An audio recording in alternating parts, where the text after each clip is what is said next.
Hola mis amigos Rosalía y Oscar. Espero que se encuentren bien. ¿Estás contento con tu música?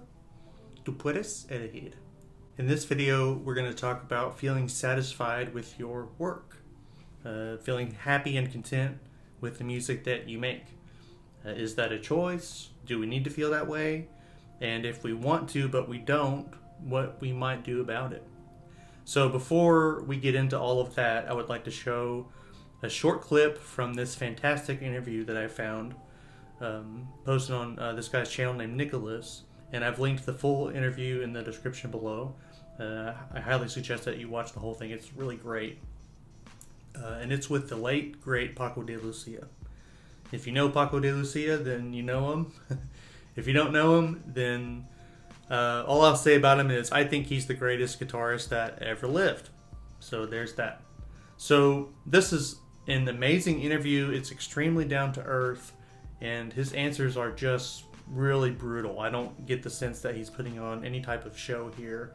It's just the kind of stuff that I really like, because you so often see the opposite, the show putting on stuff. And you don't hear the questions that he's asked, but he must have been asked something like, are you happy with your work? Are you happy with your music? Are you happy with your playing? Something like that. And here's the answer that he gives. I'm not happy. I'm not happy with my music. Because maybe my father put inside of me the feeling that you have to be perfect, Nunca estoy contento. I'm never happy with the music I play. Maybe when I am composing, I have a few minutes when I compose something nice that I feel very happy, that I listen it at the next day and I say, this is So there you have it. The greatest, or at least one of the greatest guitarists that has ever lived, flat out says he's not happy with his music.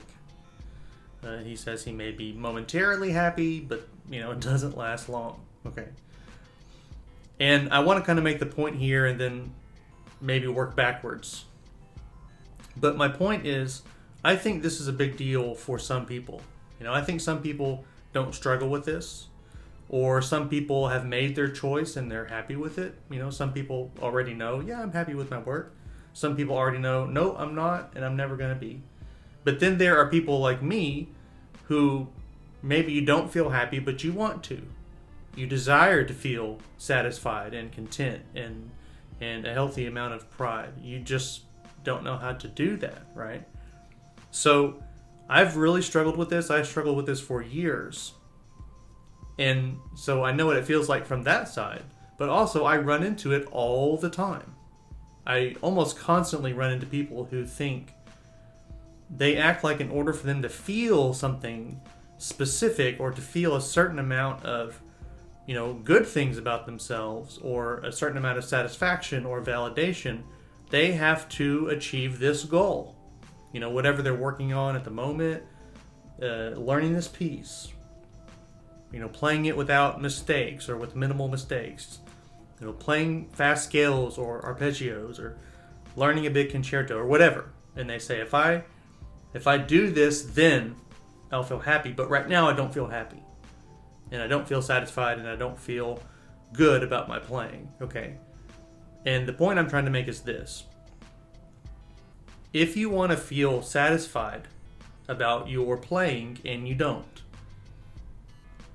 I don't think any type of accomplishment, any type of goal achieving or goal setting is going to help with that.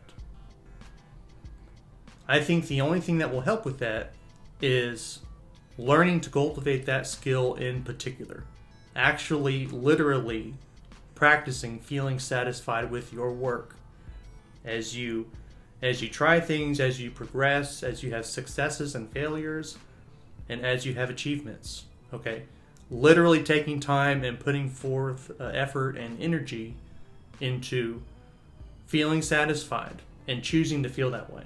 I believe that because for me, I just really didn't think much of my work for years and years. I had just a lot of dissatisfaction. And I think there were two things wrong, two main things. One was I was relying on, the validation from other people, from humans. And if you know anything about humans, most of them are not very reliable for that. It's not a good idea to solely rely on that type of validation, okay? But the other thing was, I was making these imaginary accomplishments that I thought would help me feel pride and satisfaction and fulfillment about my work. And because I put those things in that place, thinking they would serve that purpose, as I went through those things, I didn't feel a growth in that area. I thought those things would help that area, but they just didn't. And not only that, but the validation that I would receive from time to time. There were people that were giving me these types of things, trying to tell me these types of things. I wasn't listening to them because I was thinking like, well, I'm not there yet. I don't deserve that. I need to accomplish such and such before I can even think that way. And I was missing out on those things. It wasn't until I decided, I've worked so hard for so many years, I'm tired of feeling this way. Like, I was just thinking, I'm so tired of feeling dissatisfied with my work. And together with some other things, I learned I need to exercise in that area, and literally making sure I take time and I expend mental energy to feel good about the things I've done. Not so much your success rate or how close you got to that bullseye that you were aiming for. Maybe you hit it, maybe you got close, maybe you were way off. But if you know that you've tried your best, saying, that's all that I can do, okay? And the other thing that really makes me believe this is true is what Paco de Lucia says. Because you don't play on a higher level than he did. So any goal you want to achieve, any amount of technique or mastery or repertoire or performance, anything you can imagine that you think would make you think, I would feel great about myself if I could do this.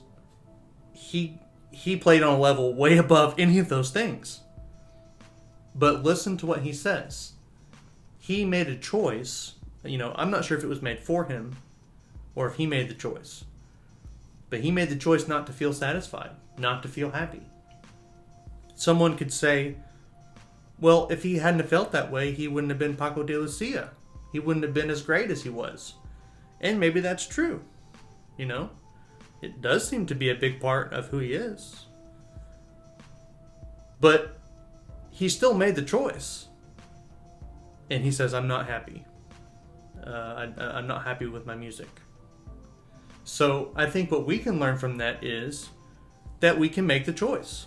Do you know some people in your life that are like perpetually busy?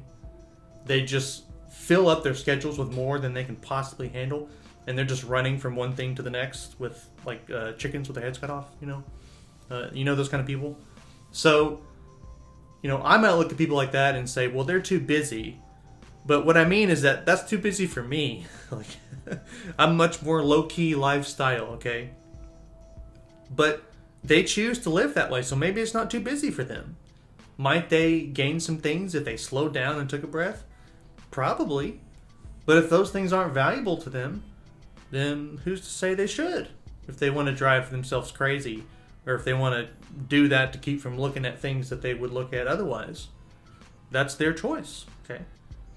So we have a choice. We don't have to say, I'm dissatisfied and I need this to drive me and to keep me at my best so that I can keep progressing. I don't think those things have to coexist together.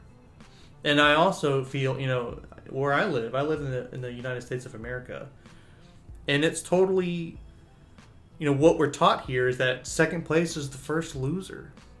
Put your mind to anything and you can achieve it, right?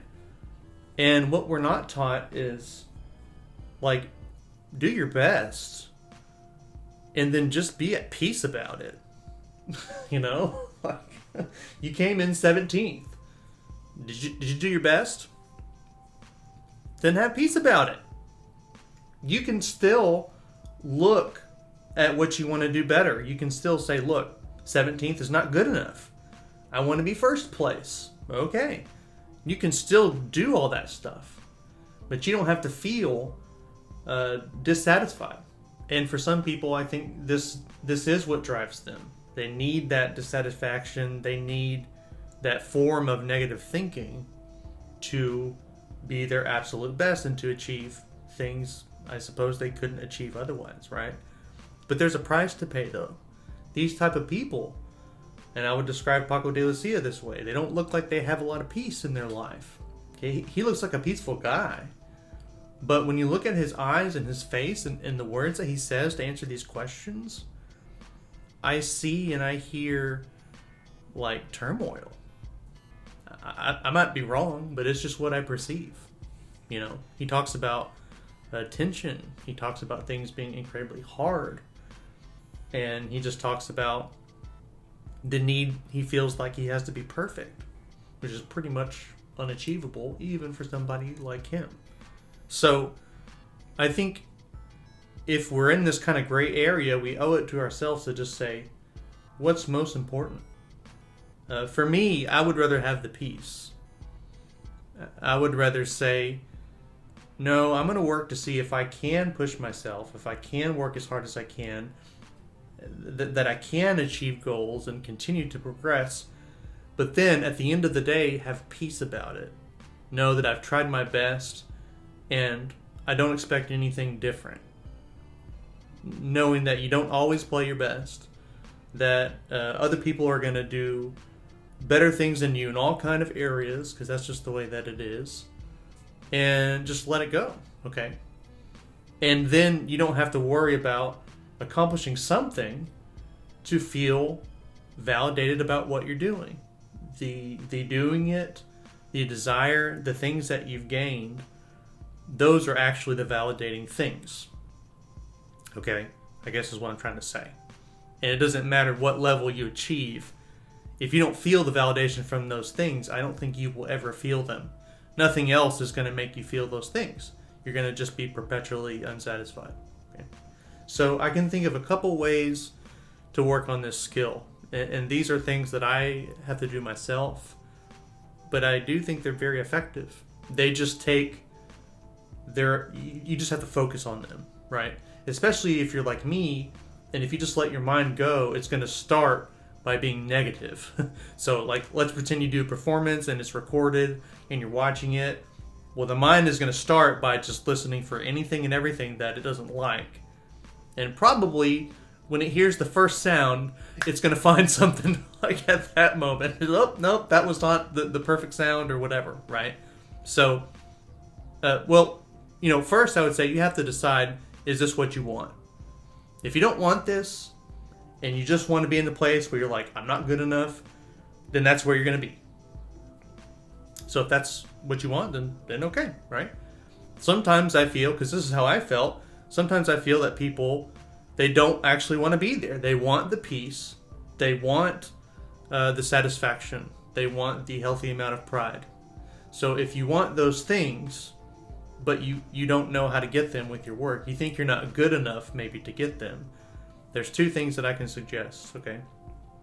The first thing is, when you complete a project, so you've learned a piece you were trying to learn, you learned a technique you're trying to learn, you did a performance, maybe you played in your teacher's recital, or you played at the end of semester school recital or something, or you did a recording, whatever, you've accomplished something you've been working towards.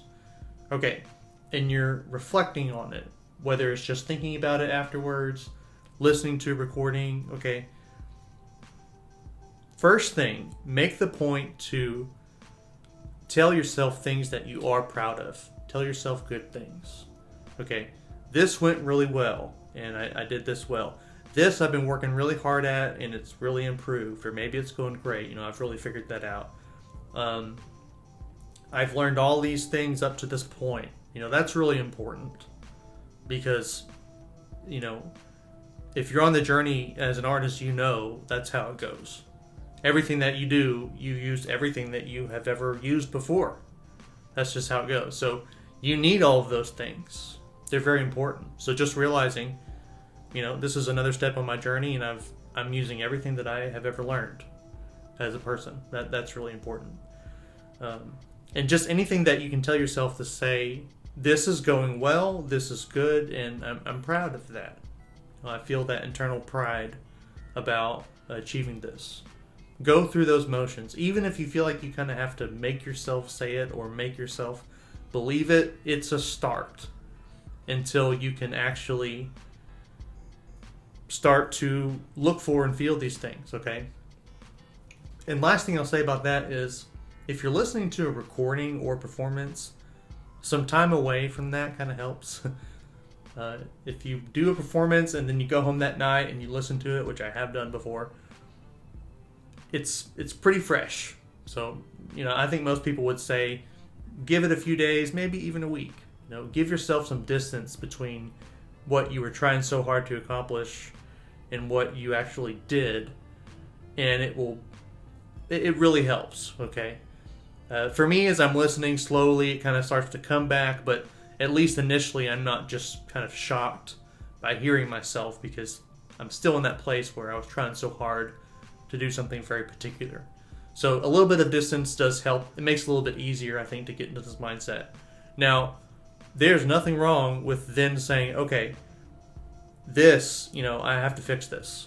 I've never been able to fix this. I need to fix it.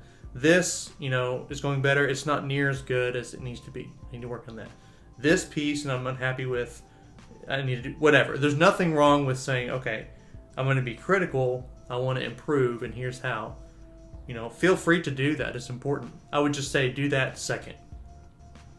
The first thing is tell yourself good things that have happened. Cross that off. Get yourself in the habit of doing that. And it does have an impact. Your brain will then have a more likely tendency, I think, at least mine does, to hear some of those things instead of only focusing on things that are not going to validate you, okay? And then start it right now. Don't say, well, I need to achieve something to think that way, or there's nothing there to find. If you can't find anything, that's the skill that we're trying to develop. So you got to do it right now. With where you're at right now, with what you have to offer, start looking for things that you're proud of. That is working on the skill that we're talking about, okay? As you continue to grow, the more things you learn and your goals change. They become more refined. They become harder to hit. There's all kind of strange things that happen. And so you're going to need these skills as you go forward. Otherwise, you risk even, feeling worse about yourself if you can't find some things kind of on a basic level to appreciate about your own work, okay? And then I think the last thing I need to say here is something that will help, and again, something that I kind of wish I just heard about more, and that is just be grateful. Just have gratitude, okay? Trying to have gratitude really did change the way I think about playing the guitar. And nowadays I think about it like this. I'm so lucky to be able to play. If I had to work on a farm for 18 hours a day or whatever, I wouldn't be able to play the guitar. I wouldn't have time. It wouldn't be feasible. And I just feel blessed to be able to play the instrument. And I also realize, I'm 38 years old. I've had some health conditions kind of creep up on me. And it's made me realize that I'm not going to be able to play forever, one way or the other. And not just that, but it may come a lot sooner than I think, So when I think about those things, I just think, for today, this morning when I'm playing, I'm just so happy that I can play. I'm so happy that I can use what I've built so far. And I'm happy that I can look at what I'm focusing on to try and accomplish that goal in the near or even distant future. And when I can focus on that and just be grateful for being able to play, then all these other things that kind of get in my way mentally, they just kind of fade away. Sometimes I do think about, man, I've been playing X amount of years and I still can't do such and such. Is that okay? That shouldn't be that way. Well, that fades away. Well, I wish people that I knew would say certain things about my work that they don't say, because it would just make me feel good. Maybe they don't think I'm a good guitar player. Well, that just fades away. I heard this amazing player the other day, and they can just play so great, and they're half my age, and so obviously I'm never going to be as good as it. Well, that just fades away. Like, you see how that works? It really is amazing. And again, something that, at least in the country where I live, we're just not encouraged very much. And I don't see any problem with saying, yeah, I'm gonna do my best. I'm gonna try to achieve. I want to excel. I want to do this on a high level. But then, at least from time to time, I'm gonna take a step back and just be grateful that I get to do it at all. And then music, playing an instrument, there's an extra special element there because it's the gift of art. And I've talked about this in other videos. You're going to get to interact with people. You're going to get to use the language of music with them, which has its own special function. And that's just its own thing. You never know what effect that could have on somebody. And anytime somebody hears you play, that is an open possibility. Okay? And you never know when that could happen, and it could happen to a very strong effect where basically it could change somebody's life. So, just thinking about all those things, it makes me very grateful. And then I just don't really care. Am I good or am I bad? I don't care. I'm just going to do my best.